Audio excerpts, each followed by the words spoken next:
खेलन का चाऊ, सिर तहर तली गली मेरी आऊ।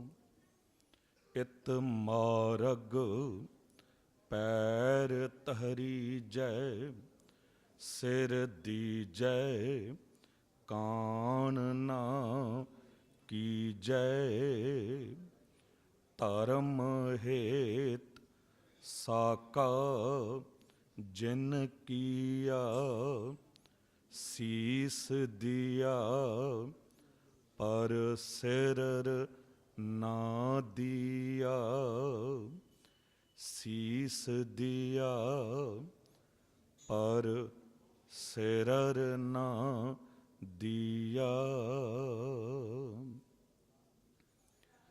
शब्दावतार बाणी दे बोहित, जुगोह जुग अटल, परम सन्मान योग, परम सत्कार योग, चवर छत्र तखत के मालिक, धन धन साहिब गुरु ग्रंथ साहिब जी दी पावन हजूरी तो महान सतगुरु शहीदां दे सरताज सतगुरु साहिब गुरु तेग बहादुर साहिब जी दे पावन शहीदी अस्थान गुरुद्वारा सीसगंज साहिब तो सतगुरु जी का पावन शहीदी पुरब मनाउंदियां गुरु की कथा सुन रही सन्मान योग सत संगत जीओ, गुरु की बख्शी फतेह बुलाओ।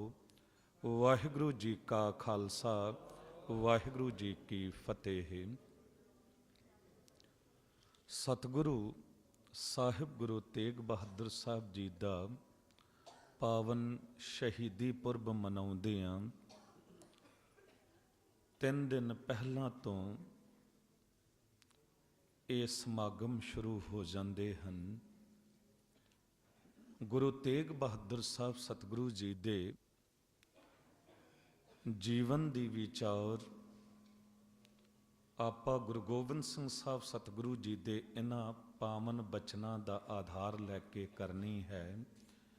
तेग बहादुर सिमरिया कहर नौ निध आवै धाए, सब थाई होए सहाय। गुरु तेग बहादुर साहब सतगुरु जी नूं जिसने भी ध्याया उन्हों सहाई होए। इस शरीर दे च रहिंदियां होयां ते सहाई होए, पर सीस उतर जान तो बाद भी जिथे जिथे कोई याद कर रहा सी वो किते सीस दे रूप विच पहुँचे, किते धड़ दे रूप विच पहुँचे, पर सतगुरु जी उत्थे भी पहुँचे ने ते अज तक भी कोई गुरु तेग बहादुर साहब जी नूं उस भावना नाल याद कर रहा है तो वह हर जगह सहाई हो रहे हैं। ये विचार आपा ने सतगुरु जी की कृपा नाल सरवण करनी है। करो कृपा मन जे किते भटक रहा है, मन नूं आवाज़ मारो, मन परदेसी वे प्यारे, आओ घरे ते एक वारी गज के उचारण करो, सतनाम श्री वाहिगुरु।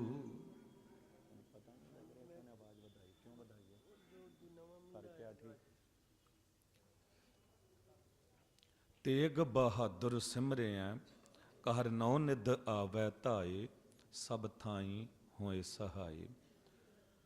सतगुरु गुरु तेग बहादुर साहब जी ने जिस वेले शहीदी दिती उस वेले इस देश की हालत की बनी हुई सी। ज्ञानी ज्ञान सिंह जी ने लिखे आए, किछ लोभ दिखाए जुल्म कमाए, तुरक बनाए बहु हिंदू, जो जंजू पावै तिलक लगावै, ताहे सतावै तुरक हिंदू। औरंगजेब दी हुकूमत सी ते औरंगजेब दी ये सोच सी कि पूरे हिंदुस्तान नूं इस्लाम हेठ लियाउणा है, सारिਆਂ ਨੂੰ ही तुरक बनाउणा है। ਉਹਦੇ ਲਈ ਉਹਨੇ ਯਤਨ ਆਰੰਭ ਕੀਤੇ। ਕਈ ਵਾਰੀ ਜਿਹੜਾ ਚਾਲਾਕ ਬੰਦਾ ਹੁੰਦਾ ਹੈ ਉਹਦੀ ਸੋਚ ਬੜੀ ਲੰਮੀ ਹੁੰਦੀ ਹੈ, ਕਿਉਂਕਿ ਹਰ ਵੇਲੇ ਉਹ ਉਸੇ ਪਾਸੇ ਸੋਚ ਰਿਹਾ ਹੁੰਦਾ ਹੈ। ਤੇ ਉਹਨੇ ਸੋਚਿਆ ਕਿ ਪੂਰੇ ਹਿੰਦੁਸਤਾਨ ਦੇ ਹਿੰਦੂ ਭਰਾ ਜੋ ਨੇ ਉਹ ਕਸ਼ਮੀਰੀ ਬ੍ਰਾਹਮਣਾਂ ਦੀ ਅਗਵਾਈ ਕਬੂਲ ਕਰਦੇ ਨੇ। ਕਸ਼ਮੀਰ ਦੇ ਬ੍ਰਾਹਮਣ ਜੋ ਕਹਿ ਦਿੰਦੇ ਨੇ ਇਹ ਮੰਨ ਲੈਂਦੇ ਹੁੰਦੇ ਨੇ। ਤੇ ਇਹਨੇ ਉਸ ਮੁਹਿੰਮ ਨੂੰ ਉੱਥੋਂ ਹੀ ਆਰੰਭ ਕੀਤਾ।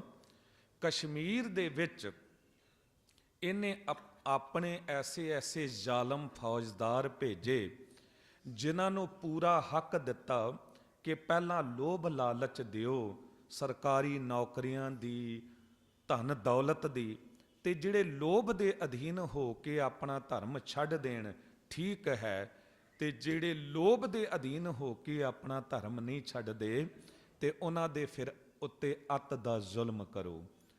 ਤੇ ਉਹ ਜ਼ੁਲਮ ਕੀਤਾ ਜਾਣ ਲੱਗਾ। ਮਾਂ ਦੀ ਗੋਦ ਵਿੱਚੋਂ ਛੋਟੇ ਛੋਟੇ ਬੱਚਿਆਂ ਨੂੰ ਖੋਹ ਕੇ ਕਤਲ ਕੀਤਾ ਜਾਣ ਲੱਗਾ।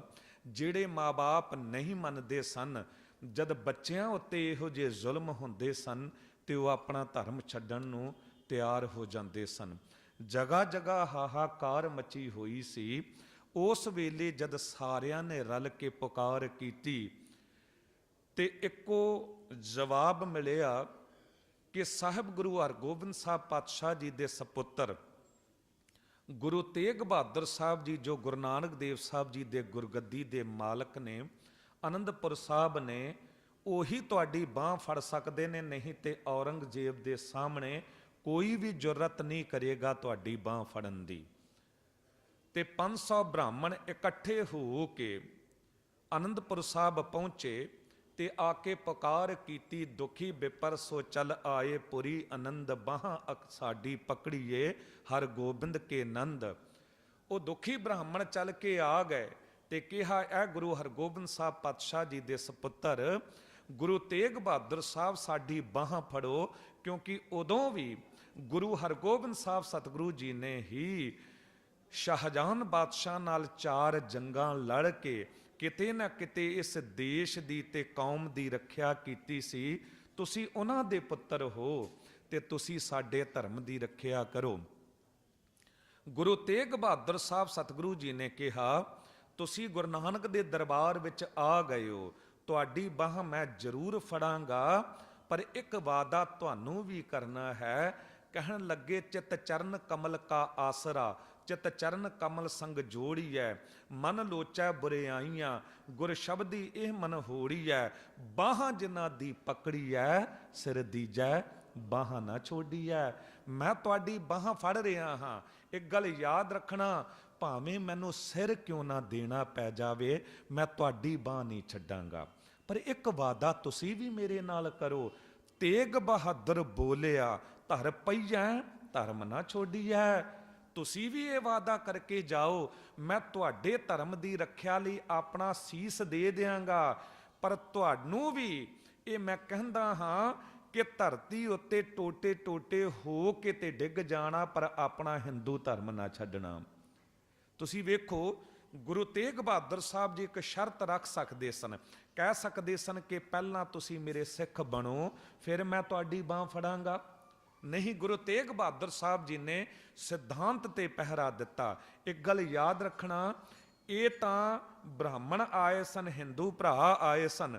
ਜੇ ਕਿਤੇ ਉਸ ਵੇਲੇ ਮੁਸਲਮਾਨ ਭਰਾਵਾਂ ਉੱਤੇ ਕੋਈ ਜ਼ੁਲਮ ਹੋ ਰਿਹਾ ਹੁੰਦਾ, ਕੋਈ ਜ਼ਬਰਦਸਤੀ ਉਹਨਾਂ ਨੂੰ ਇਉਂ ਸਤਾ ਰਿਹਾ ਹੁੰਦਾ, ਤੇ ਉਹ ਪੁਕਾਰ ਕਰਕੇ ਆਉਂਦੇ, ਤਾਂ ਵੀ ਗੁਰੂ ਤੇਗ ਬਹਾਦਰ ਸਾਹਿਬ ਜੀ ਨੇ ਇਉਂ ਹੀ ਬਾਹ ਫੜਨੀ ਸੀ, ਕਿਉਂਕਿ ਗੁਰੂ ਦਰਬਾਰ ਵਿੱਚ ਸਾਰੇ ਬਰਾਬਰ ਨੇ। ਗੁਰੂ ਦਰਬਾਰ ਜ਼ੁਲਮ ਨੂੰ ਰੋਕ ਪਾਉਂਦਾ ਹੈ। ਗੁਰੂ ਨਾਨਕ ਦੇ ਦਰਬਾਰ ਦਾ ਇੱਕ ਨਿਯਮ ਹੈ, ਪਹਿਲਾਂ ਪ੍ਰੇਮ ਦੀ ਬੋਲੀ, ਫਿਰ ਕੁਰਬਾਨੀ, ਤੇ ਜਦ ਕੁਰਬਾਨੀ ਨਾਲ ਵੀ ਕੋਈ ਨਾ ਸਮਝੇ ਤੇ ਉਦੋਂ ਫਿਰ ਸ਼ਮਸ਼ੀਰ ਤਲਵਾਰ ਦੇ ਦਸਤੇ ਉੱਤੇ ਹੱਥ ਜਾਂਦਾ ਹੈ। ਤੁਸੀਂ ਵੇਖੋ, ਗੁਰੂ ਨਾਨਕ ਦੇਵ ਸਾਹਿਬ ਸਤਿਗੁਰੂ ਜੀ ਤੋਂ ਲੈ ਕੇ ਗੁਰੂ ਰਾਮਦਾਸ ਸਾਹਿਬ ਪਾਤਸ਼ਾਹ ਜੀ ਤੱਕ ਕੇਵਲ ਪ੍ਰੇਮ ਦੀ ਬੋਲੀ ਹੈ। ਕੋਈ ਜੰਗ ਨਹੀਂ, ਕੋਈ ਲੜਾਈ ਨਹੀਂ, ਭਾਵੇਂ ਉਦੋਂ ਵੀ ਜ਼ੁਲਮ ਹੋ ਰਹੇ ਸਨ, ਉਸ ਵੇਲੇ ਵੀ ਚੁਗਲਖੋਰ ਚੁਗਲੀਆਂ ਕਰਦੇ ਸਨ ਮੁਗਲ ਹਕੂਮਤ ਕੋਲ, ਪਰ ਗੁਰੂ ਨਾਨਕ ਦੇ ਦਰਬਾਰ ਨੇ ਕੇਵਲ ਪ੍ਰੇਮ ਦੀ ਬੋਲੀ ਬੋਲੀ। ਜਦ ਜ਼ੁਲਮ ਤੇ ਜ਼ਾਲਮ ਨਾ ਮੁੜਿਆ, ਉਦੋਂ ਫਿਰ ਗੁਰੂ ਅਰਜਨ ਦੇਵ ਸਾਹਿਬ ਜੀ ਨੇ ਕੁਰਬਾਨੀ ਦੇ ਦਿੱਤੀ, ਸ਼ਹੀਦੀ ਦੇ ਦਿੱਤੀ, ਬਰਦਾਸ਼ਤ ਕਰਨ ਦੀ ਹੱਦ ਮੁਕਾ ਦਿੱਤੀ। ਤਤੀਆਂ ਤਵੀਆਂ ਉੱਤੇ ਬੈਠ ਜਾਣਾ, ਗਰਮ ਰੇਤ ਦੇ ਕੜਛੇ ਪਵਾ ਲੈਣੇ, ਉਬਲਦੇ ਪਾਣੀ 'ਚ ਉਬਲ ਜਾਣਾ, ਇਸ ਤੋਂ ਜ਼ਿਆਦਾ ਹੋਰ ਕੋਈ ਕੀ ਬਰਦਾਸ਼ਤ ਕਰ ਸਕਦਾ ਹੈ।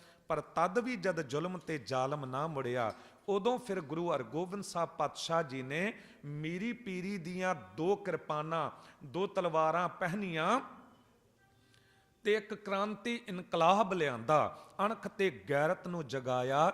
4 ਜੰਗਾਂ ਲੜੀਆਂ ਸ਼ਾਹਜਹਾਨ ਬਾਦਸ਼ਾਹ ਨਾਲ, ਚਾਰੇ ਦੀਆਂ ਚਾਰੇ ਜੰਗਾਂ ਜਿੱਤ ਕੇ ਇੱਕ ਵਾਰੀ ਜ਼ੁਲਮ ਤੇ ਜ਼ਾਲਮ ਦੀ ਜੜ ਪੁੱਟ ਕੇ ਰੱਖ ਦਿੱਤੀ। ਉਸ ਤੋਂ ਬਾਅਦ ਤੁਸੀਂ ਵੇਖ ਲਓ, ਗੁਰੂ ਹਰਰਾਜ ਸਾਹਿਬ ਸਤਿਗੁਰੂ ਜੀ ਤੋਂ ਲੈ ਕੇ ਗੁਰੂ ਹਰਕ੍ਰਿਸ਼ਨ ਸਾਹਿਬ ਜੀ ਤੱਕ ਕੇਵਲ ਪ੍ਰੇਮ ਦੀ ਬੋਲੀ ਹੈ। ਕੋਈ ਜੰਗ ਨਹੀਂ, ਕੋਈ ਲੜਾਈ ਨਹੀਂ। ਭਾਵੇਂ 2200 ਘੁੜਸਵਾਰ ਫੌਜੀ ਸਿੱਖ ਹਰ ਵੇਲੇ ਗੁਰੂ ਹਰਰਾਜ ਸਾਹਿਬ ਪਾਤਸ਼ਾਹ ਜੀ ਨਾਲ ਤਿਆਰ ਬਰ ਤਿਆਰ ਮੌਜੂਦ ਰਹਿੰਦੇ ਸਨ, ਪਰ ਕੋਈ ਜੰਗ ਨਹੀਂ, ਕੋਈ ਲੜਾਈ ਨਹੀਂ। ਪਰ ਜਦ ਜ਼ੁਲਮ ਤੇ ਜ਼ਾਲਮ ਨਾ ਮੁੜਿਆ, ਉਸ ਵੇਲੇ ਗੁਰੂ ਤੇਗ ਬਹਾਦਰ ਸਾਹਿਬ ਸਤਿਗੁਰੂ ਜੀ ਨੇ ਕੁਰਬਾਨੀ, ਸ਼ਹੀਦੀ ਦਿੱਤੀ ਤੇ ਹੱਦ ਮੁਕਾ ਦਿੱਤੀ ਬਰਦਾਸ਼ਤ ਕਰਨ ਦੀ। ਗੁਰੂ ਤੇਗ ਬਹਾਦਰ ਸਾਹਿਬ ਜੀ ਤੇ ਸਿੱਖਾਂ ਨੇ ਜੋ ਸ਼ਹੀਦੀ ਦਿੱਤੀ, ਤਦ ਵੀ ਜਦ ਜ਼ੁਲਮ ਤੇ ਜ਼ਾਲਮ ਨਾ ਮੁੜਿਆ, ਉਸ ਵੇਲੇ ਫਿਰ ਗੁਰੂ ਨਾਨਕ ਦੇ ਦਰਬਾਰ ਤੋਂ ਆਵਾਜ਼ ਆਈ, ਚੂੰ ਕਾਰ ਅਜ ਹਮਾ ਹੀਲ ਤੇ ਦਰ ਗੁਜਸਤ, ਹਲਾਲ ਅਸਤ ਬੁਰਦਨ ਬਾ ਸ਼ਮਸ਼ੀਰ ਦਸਤ। ਗੁਰੂ ਗੋਬਿੰਦ ਸਿੰਘ ਸਾਹਿਬ ਸਤਿਗੁਰੂ ਜੀ ਨੇ ਕਿਹਾ ਕਿ ਹੁਣ ਕੋਈ ਹੀਲਾ ਨਹੀਂ ਰਹਿ ਗਿਆ, ਹੁਣ ਸ਼ਮਸ਼ੀਰ ਦੇ ਦਸਤੇ ਉੱਤੇ ਹੱਥ ਜਾਵੇਗਾ। ਤੇ ਫਿਰ ਗੁਰੂ ਗੋਬਿੰਦ ਸਿੰਘ ਸਾਹਿਬ ਸਤਿਗੁਰੂ ਜੀ ਨੇ 14 ਤੋਂ ਵੱਧ ਜੰਗਾਂ ਭਾਵੇਂ ਜ਼ਿਆਦਾ ਲੜੀਆਂ ਨੇ, ਪਰ 14 ਦੇ ਕਰੀਬ ਮੁੱਖ ਜੰਗਾਂ ਲੜ ਕੇ ਇੱਕ ਵਾਰੀ ਜ਼ੁਲਮ ਤੇ ਜ਼ਾਲਮ ਦੀ ਜੜ ਇਸ ਦੇਸ਼ ਤੋਂ ਪੁੱਟ ਦਿੱਤੀ। ਗੁਰੂ ਤੇਗ ਬਹਾਦਰ ਸਾਹਿਬ ਜੀ ਨੇ ਕਿਹਾ ਹਿੰਦੂ ਭਰਾਵਾਂ ਨੂੰ, ਬ੍ਰਾਹਮਣਾਂ ਨੂੰ, ਕਿ ਤੁਸੀਂ ਟੋਟੇ ਟੋਟੇ ਹੋ ਕੇ, ਟੁਕੜੇ ਟੁਕੜੇ ਹੋ ਕੇ ਤੇ ਧਰਤੀ ਤੇ ਡਿੱਗ ਜਾਣਾ, ਪਰ ਆਪਣਾ ਹਿੰਦੂ ਧਰਮ ਨਾ ਛੱਡਣਾ। ਰਾਮ ਨਾਰਾਇਣ ਦਰਦੀ ਨੇ ਇਹ ਬਚਨ ਬੜਾ ਕਮਾਲ ਦਾ ਲਿਖਿਆ ਕਿ ਕਹਿੰਦੇ ਸਤਿਗੁਰੂ ਜੀ ਨੇ ਉਹਨਾਂ ਦੀ ਅੱਖਾਂ 'ਚ ਅਥਰੂ ਵੇਖੇ। ਕੁਝ ਬੇਟੀਆਂ ਤੇ ਔਰਤਾਂ ਵੀ ਨਾਲ ਸਨ, ਉਹਨਾਂ ਦੇ ਅੱਖਾਂ 'ਚ ਅਥਰੂ ਸਨ। ਤੇ ਵੇਖ ਕੇ ਸਤਿਗੁਰੂ ਗੁਰੂ ਤੇਗ ਬਹਾਦਰ ਸਾਹਿਬ ਜੀ ਨੇ ਬੋਲ ਕਹੇ, ਸਤਿਗੁਰੂ ਕਿਹਾ ਬੱਚਿਓ ਤੁਸੀਂ ਘਰੀ ਜਾਓ, ਸੀਸ ਆਪਣਾ ਦੇ ਕੇ ਸਤ ਬਚਾਵਾਂਗਾ ਮੈਂ। ਹਿੰਦੂ ਮੰਦਰਾਂ ਦੇ ਬੁਝ ਰਹੇ ਦੀਵਿਆਂ ਅੰਦਰ ਤੇਲ ਖੂਨ ਆਪਣੇ ਦਾ ਪਾਵਾਂਗਾ ਮੈਂ। ਪਾਇਆ ਦੇਸ਼ ਦੀ ਜੜਾਂ ਅੰਦਰ ਲਹੂ ਆਪਣਾ, ਭਾਰਤ ਵਰਸ਼ ਦਾ ਬਾਗ ਤਾਂ ਫਲ ਰਿਹਾ ਹੈ। ਅੱਜ ਵੀ ਹਿੰਦੂ ਮੰਦਰਾਂ ਦੇ ਬੁਝ ਰਹੇ ਦੀਵਿਆਂ ਅੰਦਰ ਖੂਨ ਤੇਗ ਬਹਾਦਰ ਦਾ ਬਲ ਰਿਹਾ ਹੈ। ਅੱਜ ਵੀ ਹਿੰਦੂ ਮੰਦਰਾਂ ਦੇ ਬੁਝ ਰਹੇ ਦੀਵਿਆਂ ਅੰਦਰ ਖੂਨ ਤੇਗ ਬਹਾਦਰ ਦਾ ਬਲ ਰਿਹਾ ਹੈ। ਇਹ ਗੁਰਦੁਆਰੇ, ਇਹ ਮੰਦਰ, ਇਹਨਾਂ ਵਿੱਚ ਜੇ ਅੱਜ ਚਾਨਣਾ ਨਜ਼ਰ ਆ ਰਿਹਾ ਹੈ, ਜੇ ਕੁਝ ਵੇਖਣ ਨੂੰ ਮਿਲ ਰਿਹਾ ਹੈ, ਤੇ ਇਸ ਦੇਸ਼ ਦੀ ਪਛਾਣ ਬਚੀ ਹੋਈ ਹੈ ਤੇ ਗੁਰੂ ਤੇਗ ਬਹਾਦਰ ਸਾਹਿਬ ਜੀ ਦੀ ਸ਼ਹੀਦੀ ਦੇਣ ਕਰਕੇ ਬਚੀ ਹੋਈ ਹੈ। ਗੁਰੂ ਤੇਗ ਬਹਾਦਰ ਸਾਹਿਬ ਜੀ ਨੇ ਕਹਿ ਦਿੱਤਾ, ਜਾ ਕੇ ਔਰੰਗਜ਼ੇਬ ਨੂੰ ਕਹਿ ਦਿਓ, ਜੇ ਗੁਰੂ ਤੇਗ ਬਹਾਦਰ ਸਾਹਿਬ ਆਪਣਾ ਧਰਮ ਛੱਡ ਦਿੰਦੇ ਨੇ ਤੇ ਅਸੀਂ ਵੀ ਛੱਡ ਦਿਆਂਗੇ। ਜਾ ਕੇ ਕਹਿ ਦਿੱਤਾ ਗਿਆ। ਹੁਕੂਮਤ ਨੇ ਸੋਚਿਆ ਕਿ ਇਸ ਤੋਂ ਸੌਖਾ ਕੰਮ ਤੇ ਕੋਈ ਹੋ ਹੀ ਨਹੀਂ ਸਕਦਾ, ਵੀ ਸਾਰੇ ਦੇਸ਼ ਨੂੰ ਮਨਾਓ, ਇਸ ਤੋਂ ਚੰਗਾ ਇੱਕ ਨੂੰ ਮਨਾ ਲਓ, ਤੇ ਇੱਕ ਨੂੰ ਮਨਾਉਣਾ ਕਿਹੜਾ ਔਖਾ ਹੈ। ਤੇ ਅਸੀਂ ਗੁਰੂ ਤੇਗ ਬਹਾਦਰ ਸਾਹਿਬ ਜੀ ਨੂੰ ਮਜਬੂਰ ਕਰ ਦਿਆਂਗੇ ਧਰਮ ਛੱਡਣ ਤੇ ਜਦ ਉਹ ਧਰਮ ਛੱਡ ਦੇਣਗੇ ਤੇ ਆਪ ਹੀ ਸਾਰੇ ਛੱਡ ਦੇਣਗੇ। ਇਹਨਾਂ ਨੇ ਇਹ ਜਾ ਕੇ ਗੱਲ ਕਹਿ ਦਿੱਤੀ ਗਈ। ਗੁਰੂ ਤੇਗ ਬਹਾਦਰ ਸਾਹਿਬ ਜੀ ਨੇ ਤਿਆਰੀ ਕਰ ਲਈ ਦਿੱਲੀ ਵੱਲ ਤੁਰਨ ਦੀ। ਅੱਜ ਦੇਖੋ, ਕਤਲ ਹੋਣ ਵਾਲਾ ਆਪ ਤੁਰ ਕੇ ਕਾਤਲ ਕੋਲ ਜਾ ਰਿਹਾ ਹੈ। ਹੁੰਦਾ ਹੈ ਅਕਸਰ ਕਿ ਕਾਤਲ ਕਤਲ ਕਰਨ ਲਈ ਜਾਂਦਾ ਹੈ, ਪਰ ਕਤਲ ਹੋਣ ਵਾਲਾ ਆਪ ਕਾਤਲ ਕੋਲ ਤੁਰ ਕੇ ਆ ਰਿਹਾ ਹੈ। ਜਿਸ ਵੇਲੇ ਤਿਆਰੀ ਕੀਤੀ, ਸਤਿਗੁਰੂ ਗੁਰੂ ਗੋਬਿੰਦ ਸਿੰਘ ਸਾਹਿਬ ਪਾਤਸ਼ਾਹ ਜੀ ਦੀ ਉਮਰ ਉਦੋਂ ਕੇਵਲ 9 ਸਾਲ ਸੀ। ਤੇ ਗੁਰੂ ਤੇਗ ਬਹਾਦਰ ਸਾਹਿਬ ਜੀ ਨੇ ਕਹਿ ਦਿੱਤਾ ਸਾਹਿਬਜ਼ਾਦਾ ਜੀ ਨੂੰ ਕਿ ਬੱਚੇ, ਹਿੰਦੂ ਧਰਮ ਦੀ ਰੱਖਿਆ ਲਈ ਆਪਣਾ ਬਲੀਦਾਨ ਦੇਣਾ ਪੈਣਾ ਹੈ, ਕਿਉਂਕਿ ਸ਼ਹੀਦੀ ਦੇਣ ਤੋਂ ਬਿਨਾਂ ਇਸ ਗੱਲ ਨੂੰ ਰੋਕਿਆ ਨਹੀਂ ਜਾ ਸਕਦਾ। ਤੇ 9 ਸਾਲ ਦੀ ਉਮਰ 'ਚ ਗੁਰੂ ਗੋਬਿੰਦ ਸਿੰਘ ਸਾਹਿਬ ਸਤਿਗੁਰੂ ਜੀ ਨੇ ਗੱਲ ਕਹਿ ਦਿੱਤੀ, ਗੁਰੂ ਪਿਤਾ ਜੀ ਜੇ ਮੇਰੇ ਇੱਕ ਦੇ ਸਿਰ ਤੋਂ ਪਿਤਾ ਦਾ ਸਾਇਆ ਹਟ ਜਾਣ ਕਰਕੇ ਇਸ ਭਾਰਤ ਦੇਸ਼ ਦੇ ਬੇਅੰਤ ਬੱਚਿਆਂ ਦੇ ਸੀਸ ਉੱਤੇ ਪਿਤਾ ਦਾ ਸਾਇਆ ਕਾਇਮ ਰਹਿ ਸਕਦਾ ਏ, ਤੇ ਮੈਨੂੰ ਇਹ ਵੀ ਪ੍ਰਮਾਣ ਹੈ, ਤੁਸੀਂ ਬੇਸ਼ੱਕ ਜਾ ਕੇ ਆਪਣਾ ਬਲੀਦਾਨ ਦੇ ਦਿਓ। ਗੁਰੂ ਤੇਗ ਬਹਾਦਰ ਸਾਹਿਬ ਸਤਿਗੁਰੂ ਜੀ ਤੁਰੇ ਦਿੱਲੀ ਵੱਲ। ਤੁਸੀਂ ਵੇਖੋ, ਤੇਗ ਬਹਾਦਰ ਸਿਮਰੇ ਆ, ਘਰ ਨੌ ਨਿਧ ਆਵੈ ਧਾਏ, ਸਭ ਥਾਈ ਹੋਏ ਸਹਾਏ। ਹੁਣ ਕੋਈ ਸਿਮਰ ਰਿਹਾ ਸੀ, ਕੋਈ ਯਾਦ ਕਰ ਰਿਹਾ ਸੀ। ਆਗਰੇ ਦੇ ਵਿੱਚ ਤੁਰੇ ਨੇ ਦਿੱਲੀ ਵੱਲ, ਪਰ ਆਗਰੇ ਦੇ ਵਿੱਚ ਇੱਕ ਬੁੱਢੜੀ ਮਾਤਾ ਹੈ, ਮਾਈ ਜੱਸੀ, ਜਿਹਦੇ ਸਰੀਰ ਨੂੰ ਬੁਢਾਪੇ ਨੇ ਖਾ ਲਿਆ ਏ ਤੇ ਕਿਸ ਵੇਲੇ ਸਵਾਸ ਨਿਕਲ ਜਾਣ ਕੋਈ ਪਤਾ ਨਹੀਂ। ਉਹ ਪੁਕਾਰ ਕਰ ਰਹੀ ਸੀ ਕਿ ਗੁਰੂ ਤੇਗ ਬਹਾਦਰ ਸਾਹਿਬ, ਕਿ ਤੁਸੀਂ ਆਓਗੇ, ਮੇਰੇ ਮਨ ਦੀ ਅਰਦਾਸ ਹੈ ਕਿ ਤੁਸੀਂ ਮੇਰੇ ਸਾਹਮਣੇ ਹੋ, ਤੁਹਾਡੇ ਚਰਨਾਂ ਦੇ ਵਿੱਚ ਮੇਰਾ ਮਸਤਕ ਹੋਵੇ ਤੇ ਤੁਹਾਡੇ ਵੇਖਦਿਆਂ ਮੇਰੇ ਸਵਾਸ ਨਿਕਲ ਜਾਣ। ਸਤਿਗੁਰੂ ਜੀ ਇੱਧਰ ਤੁਰ ਪਏ, ਨਾਲ 5 ਸਿੱਖ ਨੇ। ਆਗਰੇ ਪਹੁੰਚੇ, ਜਾ ਕੇ ਇਸ ਮਾਈ ਦੇ ਘਰ ਦਾ ਦਰਵਾਜ਼ਾ ਭਾਈ ਮਤੀ ਦਾਸ ਜੀ ਨੇ ਖੜਕਾਇਆ। ਅੰਦਰੋਂ ਆਵਾਜ਼ ਆਈ, ਕੌਣ? ਭਾਈ ਮਤੀ ਦਾਸ ਜੀ ਨੇ ਕਿਹਾ, ਮਾਂ, ਜਿਸ ਗੁਰੂ ਨੂੰ ਤੂੰ ਯਾਦ ਕਰਦੀ ਸੀ, ਜਿਹਦਾ ਸਿਮਰਨ ਕਰਦੀ ਸੀ, ਉਹ ਤੇਰੇ ਦਰਵਾਜ਼ੇ ਤੇ ਖੜਾ ਹੈ। ਬੁੱਢੜੇ ਸਰੀਰ ਦੇ ਚ ਪਤਾ ਨਹੀਂ ਕਿੱਥੋਂ ਜਾਨ ਆ ਗਈ। ਅੱਖਾਂ ਜੋ ਵੇਖ ਨਹੀਂ ਸਕਦੀਆਂ ਸਨ, ਇੱਕ ਰੌਸ਼ਨੀ ਆ ਗਈ, ਕਿਉਂਕਿ ਬੁਢਾਪੇ ਦੇ ਚ ਨਜ਼ਰ ਵੀ ਕਮਜ਼ੋਰ ਹੋ ਜਾਂਦੀ ਹੈ।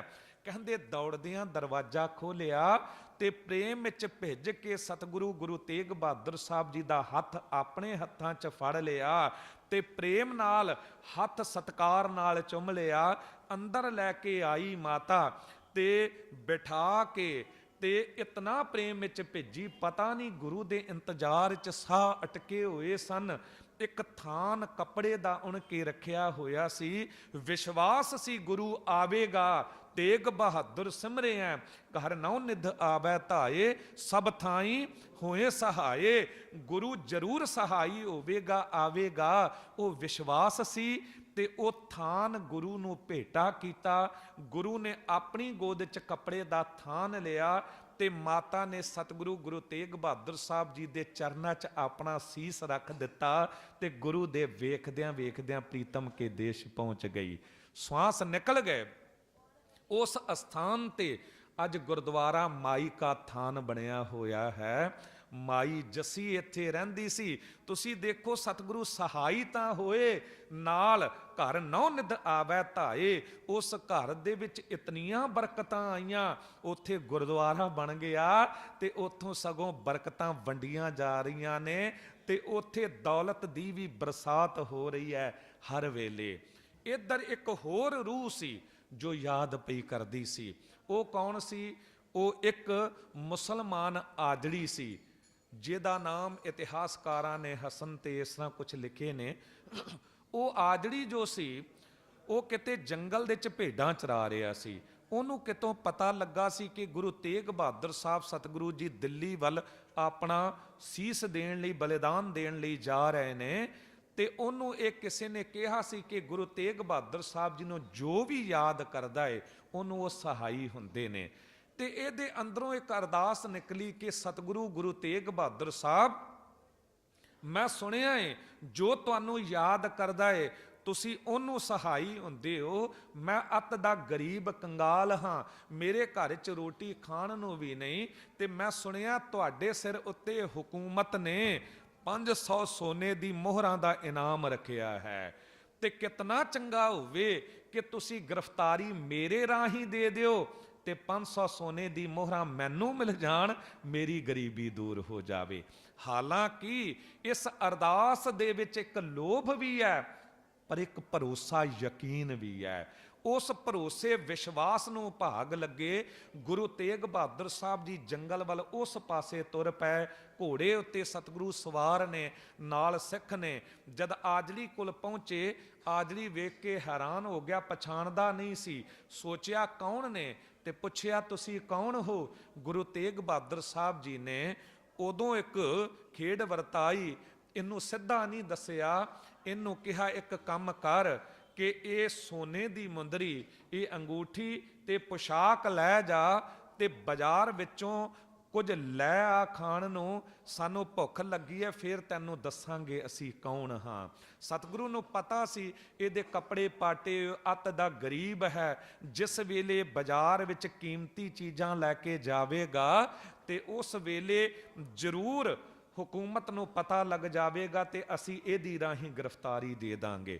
ਜਿਸ ਵੇਲੇ ਉਹ ਹਲਵਾਈ ਦੀ ਦੁਕਾਨ ਉੱਤੇ ਪਹੁੰਚਾ, ਉਹ ਵੇਖ ਕੇ ਹੈਰਾਨ ਹੋ ਗਿਆ, ਇਤਨੀ ਕੀਮਤੀ ਵਸਤੂਆਂ ਇਹਦੇ ਕੋਲ ਕਿਸ ਤਰ੍ਹਾਂ? ਪੁੱਛ ਲਿਆ। ਜਦ ਪੁੱਛਿਆ ਤੇ ਇਹਨੇ ਦੱਸਿਆ ਤੇ ਉਸ ਹਲਵਾਈ ਨੇ ਸਿਪਾਹੀਆਂ ਨੂੰ ਬੁਲਾ ਲਿਆ।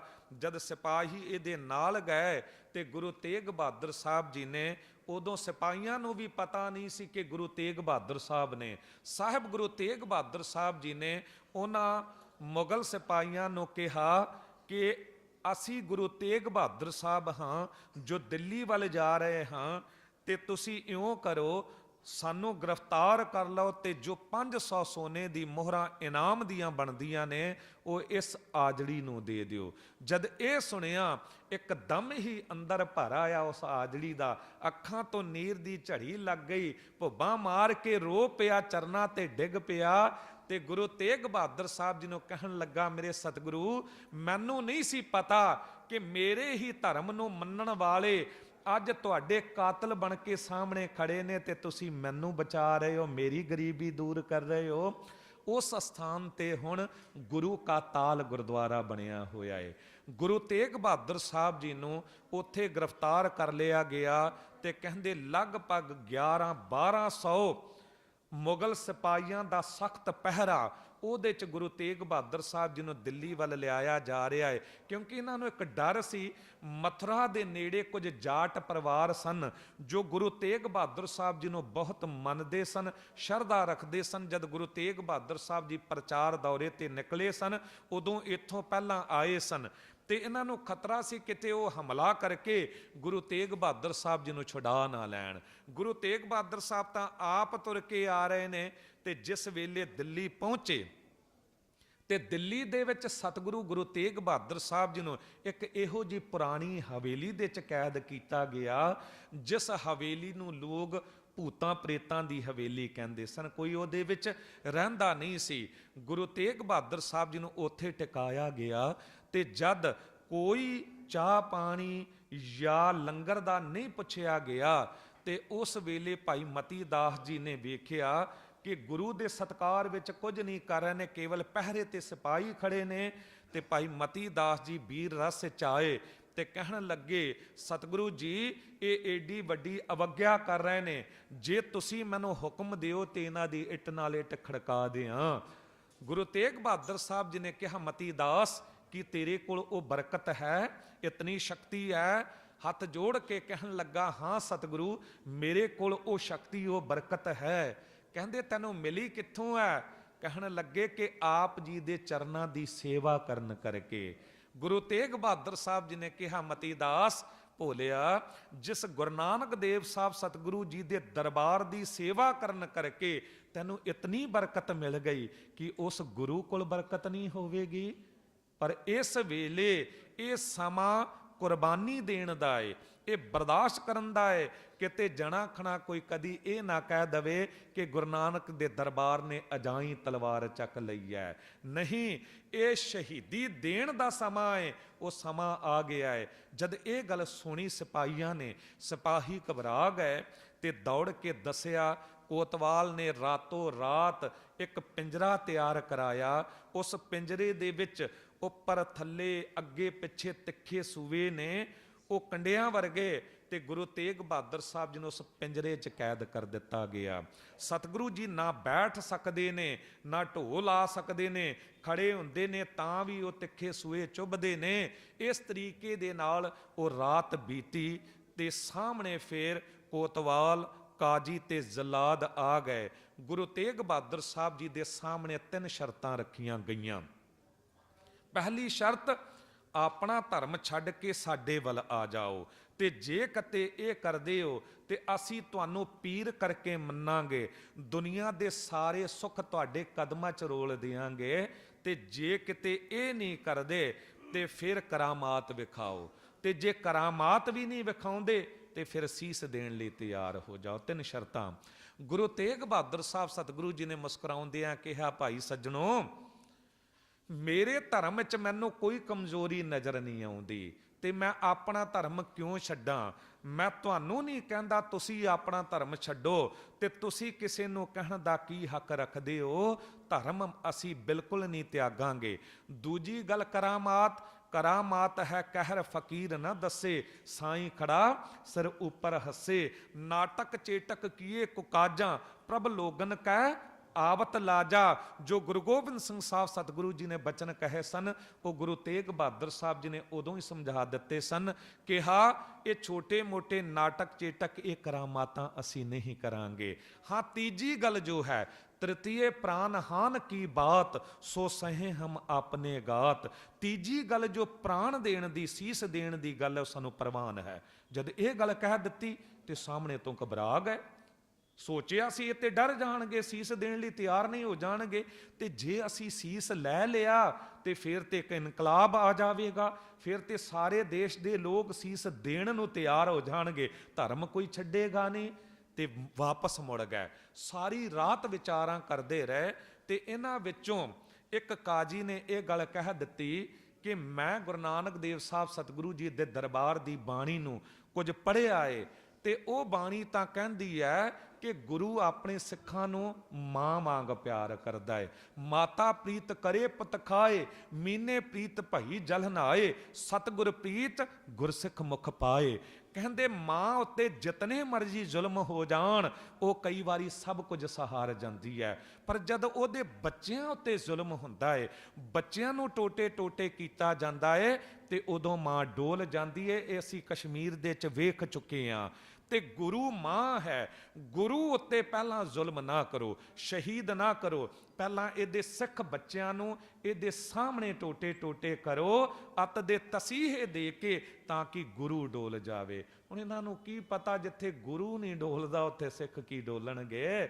ਇਹੀ ਤਾਂ ਮੀਰ ਮਨੂ ਦੀ ਜੇਲ੍ਹ ਦੇ ਵਿੱਚ, ਕੈਦ ਦੇ ਵਿੱਚ, ਜਦ ਮਾਵਾਂ ਨੇ ਛੋਟੇ ਛੋਟੇ ਬੱਚਿਆਂ ਨੂੰ ਟੋਟੇ ਟੋਟੇ ਕਰਵਾ ਕੇ ਇਉਂ ਨੇਜਿਆਂ ਦੇ ਵਿੱਚ ਪਰੋਂਦਿਆਂ ਵੇਖਿਆ ਆਪਣੇ ਸਾਹਮਣੇ, ਤੇ ਉਹ ਟੋਟੇ ਟੋਟੇ ਕਰਕੇ ਹਾਰ ਬਣਾ ਕੇ ਉਹਨਾਂ ਦੇ ਗਲੇ 'ਚ ਪਾਏ ਗਏ। ਉਹ ਨਹੀਂ ਡੋਲੀਆਂ। ਪਤਾ ਹੈ ਕਿਉਂ ਨਹੀਂ ਡੋਲੀਆਂ? ਕਿਉਂਕਿ ਗੁਰੂ ਨਹੀਂ ਸੀ ਡੋਲਿਆ।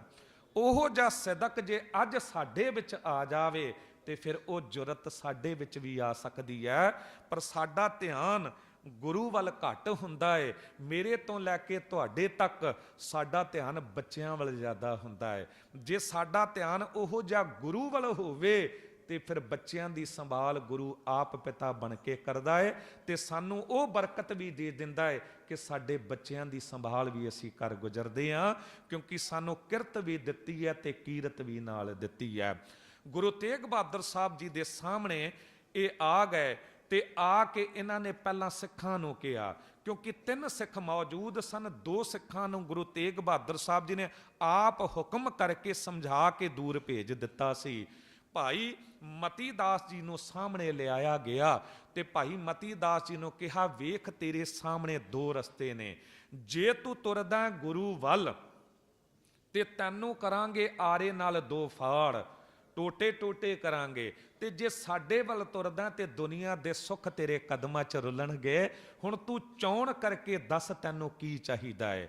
ਉਸ ਪ੍ਰੇਮ ਦੇ ਖਿਡਾਰੀ ਨੇ ਉਦੋਂ ਹੀ ਕਹਿ ਦਿੱਤਾ, ਭਾਈ ਸੱਜਣੋ, ਜਦ 2 ਰਸਤੇ ਚੁਣਨੇ ਹੁਣ, ਦੋਨਾਂ ਬਾਰੇ ਪਤਾ ਹੋਣਾ ਚਾਹੀਦਾ, ਦੋਨੋਂ ਵਸਤੂਆਂ ਬਾਰੇ ਪਤਾ ਹੋਣਾ ਚਾਹੀਦਾ ਹੈ। ਮੈਂ ਦੁਨੀਆ ਦੇ ਸੁੱਖ ਮਾਣ ਕੇ ਤਾਂ ਵੇਖੇ ਨੇ, ਉਹ ਤਾਂ ਮੈਨੂੰ ਪਤਾ ਹੈ, ਪਰ ਗੁਰੂ ਦੇ ਪ੍ਰੇਮ ਵਿੱਚ ਭਿੱਜ ਕੇ ਸੀਸ ਉੱਤੇ ਆਰਾ ਚਲਵਾ ਲੈਣਾ, ਉਹਦੇ 'ਚ ਦੁੱਖ ਮਿਲਦਾ, ਸੁੱਖ ਮੈਨੂੰ ਪਤਾ ਹੀ ਨਹੀਂ ਹੈ। ਉਹ ਕਹਿਣ ਲੱਗੇ ਫਿਰ ਕੀ ਕੀਤਾ ਜਾਵੇ? ਕਹਿਣ ਲੱਗੇ 2 ਉਂਗਲਾਂ ਆਰਾ ਸੀਸ ਉੱਤੇ ਚਲਾ ਹੀ ਦਿਓ, ਫਿਰ ਮੈਂ ਤੁਹਾਨੂੰ ਦੱਸਾਂਗਾ ਮੈਨੂੰ ਕੀ ਚਾਹੀਦਾ ਹੈ। ਕਾਜੀ ਕ੍ਰੋਧ ਵਿੱਚ ਆ ਗਿਆ, ਜਲਾਦ ਨੂੰ ਹੁਕਮ ਹੋ ਗਿਆ ਤੇ ਕਿਹਾ ਕਿ ਆਰਾ ਚਲਾਓ। ਭਾਈ ਸਾਹਿਬ ਜੀ ਦੇ ਸਰੀਰ ਨੂੰ ਫੱਟਿਆਂ ਦੇ ਵਿੱਚ ਜਗੜ ਦਿੱਤਾ ਗਿਆ। ਹਜ਼ਾਰਾਂ ਦੀ ਤਾਦਾਦ ਵਿੱਚ ਵੇਖਣ ਵਾਲੇ ਲੋਕ ਨੇ ਜਦ ਆਰਾ ਸੀਸ ਉੱਤੇ ਰੱਖਿਆ, ਲੋਕਾਂ ਦੇ ਹਿਰਦੇ ਹਿੱਲ ਗਏ। ਤੁਸੀਂ ਦੇਖੋ, ਆਰਾ ਮਸ਼ੀਨ ਕਦੀ ਜੇ ਤੁਸੀਂ ਅੱਖਾਂ ਨਾਲ ਵੇਖੀ ਹੋਵੇ ਤੇ ਲੱਕੜ ਚੀਰੀ ਜਾ ਰਹੀ ਹੋਵੇ ਉੱਤੇ, ਤੇ ਤੁਸੀਂ ਕਲਪਨਾ ਵੀ ਕਰੋ, ਇਮੈਜਿਨ ਕਰੋ, ਤੇ ਹੈਰਾਨ ਹੋ ਜਾਓਗੇ ਕਿ ਇੱਕ ਵਾਰੀ ਰੂਹ ਕੰਬ ਜਾਂਦੀ ਹੈ ਵੀ ਜਿੰਦਾ ਬੰਦੇ ਨੂੰ ਜੇ ਇਉਂ ਚੀਰਿਆ ਜਾਵੇ ਕੀ ਹੋਵੇਗਾ।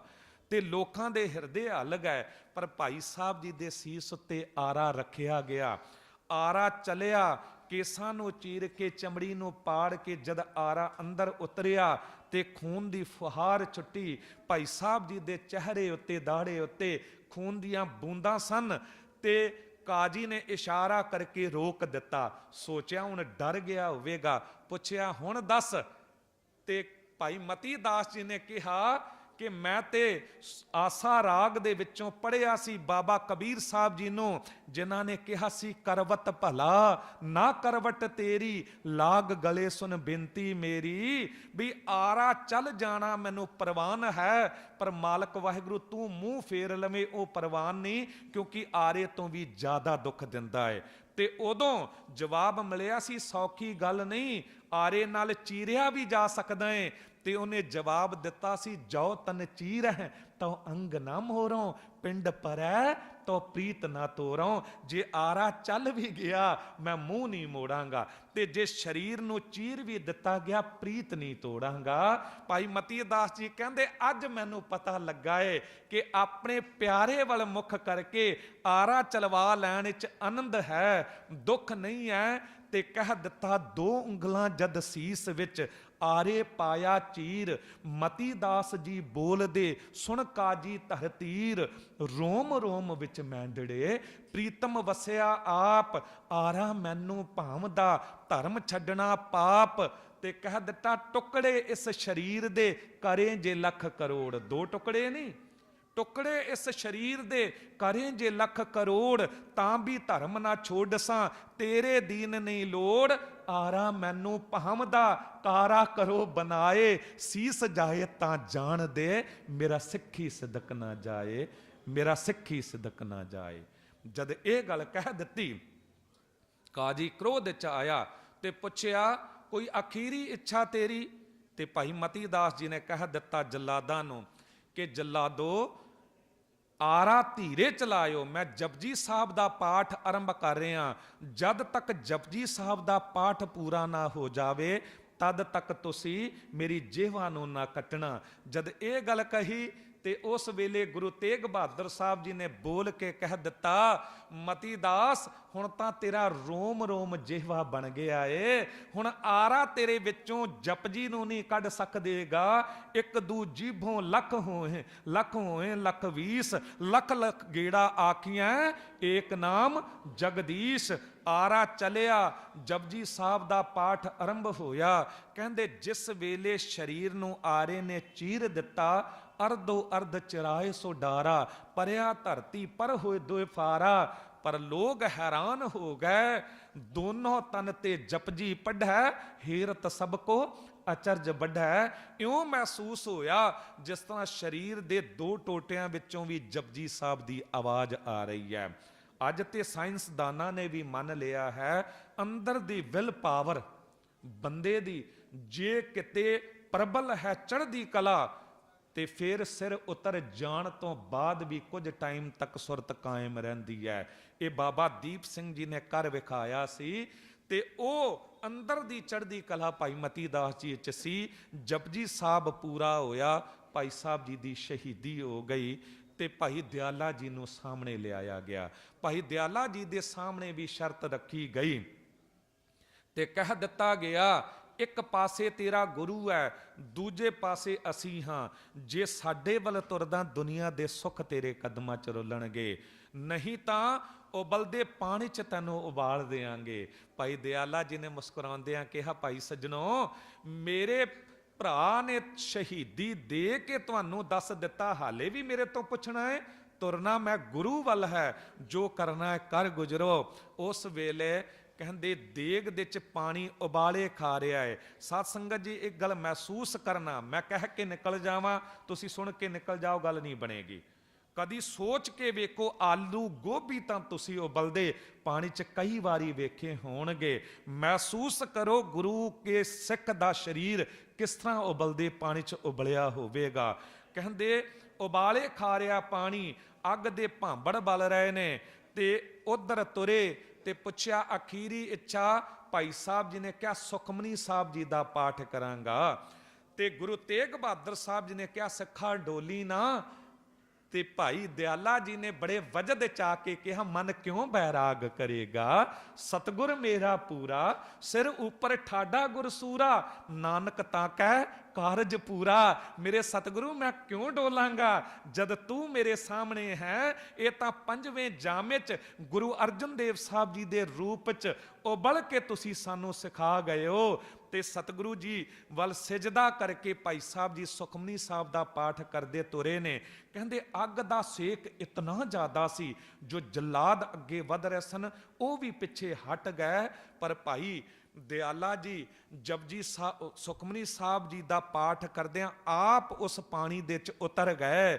ਤੇ ਉਤਰਨ ਦੀ ਦੇਰ ਸੀ, ਲੋਕਾਂ ਦੀ ਇੱਕਦਮ ਪੁਕਾਰ ਨਿਕਲੀ ਕਿ ਇਹਨਾਂ ਨੂੰ ਸੇਕ ਨਹੀਂ ਲੱਗ ਰਿਹਾ ਹੋਵੇਗਾ, ਪਰ ਉਹ ਤਾਂ ਪੜ ਰਹੇ ਸਨ ਜਹ ਮਹਾ ਭਿਆਨ ਤਪਤ ਬਹੁ ਕਾਮ, ਤੈ ਹਰ ਕੈ ਨਾਮ ਕੀ ਤੁਮ ਉਪਰ ਚਾਮ, ਕਲ ਤਾਤੀ ਠਾਂਡਾ ਹਰਨਾਓ, ਤਪਤ ਮਾਹੇ ਠਾਂਡ ਵਰਤਾਈ, ਆਨੰਦ ਭਇਆ ਦੁਖ ਨਾਠੇ ਭਾਈ। ਇਹ ਜੋ ਤਸਵੀਰਾਂ ਕਈ ਵਾਰੀ ਚਿੱਤਰਕਾਰ ਬਣਾਉਂਦੇ ਨੇ ਕਲਪਨਾ ਨਾਲ ਬਣਾਉਂਦੇ ਨੇ, ਉਹਦੇ ਵਿੱਚ ਤਾਂ ਕਹਿੰਦੇ ਜਿਉਂ ਭਾਈ ਸਾਹਿਬ ਉਤਰੇ ਇਹਨਾਂ ਜ਼ਾਲਮਾਂ ਨੇ ਕੀ ਕੀਤਾ, ਢੱਕਣ ਉੱਪਰ ਰੱਖ ਕੇ ਭਾਰ ਰੱਖ ਦਿੱਤਾ ਕਿਤੇ ਭਾਈ ਸਾਹਿਬ ਭੁੜਕ ਕੇ ਬਾਹਰ ਨਾ ਆ ਜਾਣ। ਪਰ ਕੁਝ ਹੀ ਸਮਾਂ ਬੀਤਿਆ ਤੇ ਉਬਲਦੇ ਪਾਣੀ ਨਾਲ ਭਾਈ ਸਾਹਿਬ ਜੀ ਦੇ ਸਰੀਰ ਦੀ ਚਮੜੀ ਮਾਸ ਵੱਖ ਹੋ ਗਿਆ, ਹੱਡੀਆਂ ਵੱਖ, ਪ੍ਰੀਤਮ ਕੇ ਦੇਸ਼ ਪਹੁੰਚ ਗਏ, ਸ਼ਹੀਦੀ ਹੋ ਗਈ। ਇਧਰ ਭਾਈ ਸਤੀ ਦਾਸ ਜੀ ਨੂੰ ਲਿਆਇਆ ਗਿਆ, ਰੂਮ ਵਿੱਚ ਵਲੇਟ ਦਿੱਤਾ ਗਿਆ ਹੈ ਤੇ ਇਹੀ ਸ਼ਰਤ ਸਾਹਮਣੇ ਰੱਖੀ। ਭਾਈ ਸਤੀ ਦਾਸ ਜੀ ਨੇ ਕਹਿ ਦਿੱਤਾ ਕਿ ਭਾਈ ਸੱਜਣੋ ਤੁਰਨਾ ਤੇ ਮੈਂ ਗੁਰੂ ਵਾਲੇ ਹੀ ਹੈ, ਜੋ ਕਰਨਾ ਹੈ ਕਰ ਗੁਜਰੋ। ਤੇ ਉਸ ਵੇਲੇ ਫਿਰ ਭਾਈ ਸਾਹਿਬ ਜੀ ਦੇ ਸਰੀਰ ਉੱਤੇ ਰੂੰ ਵਲੇਟ ਕੇ ਕਿੱਲੇ ਗੱਡ ਕੇ ਤੇ ਰੱਸਿਆਂ ਨਾਲ ਬੰਨ੍ਹ ਦਿੱਤਾ ਗਿਆ ਤੇ ਜੀਂਦਿਆਂ ਜੀ ਅੱਗ ਲਾ ਦਿੱਤੀ ਗਈ। ਕਦੀ ਕਦੀ ਸੋਚਦਾ ਸਾਧ ਸੰਗਤ ਜੀ ਇੱਕ ਦੀਵਾ ਹੁੰਦਾ ਹੈ ਤੇ ਦੀਵੇ ਦੇ ਚ ਇੱਕ ਵੱਟੀ ਹੁੰਦੀ ਹੈ ਤੇ ਤੇਲ ਪਾਇਆ ਜਾਂਦਾ ਹੈ ਤਾਂ ਉਹ ਬਲ ਕੇ ਰੌਸ਼ਨੀ ਦਿੰਦਾ, ਇੱਕ ਛੋਟੇ ਜਿਹੇ ਕਮਰੇ ਨੂੰ ਚਾਨਣਾ ਦਿੰਦਾ ਹੈ। ਪਰ ਅੱਜ ਭਾਈ ਸਾਹਿਬ ਜੀ ਦਾ ਸਰੀਰ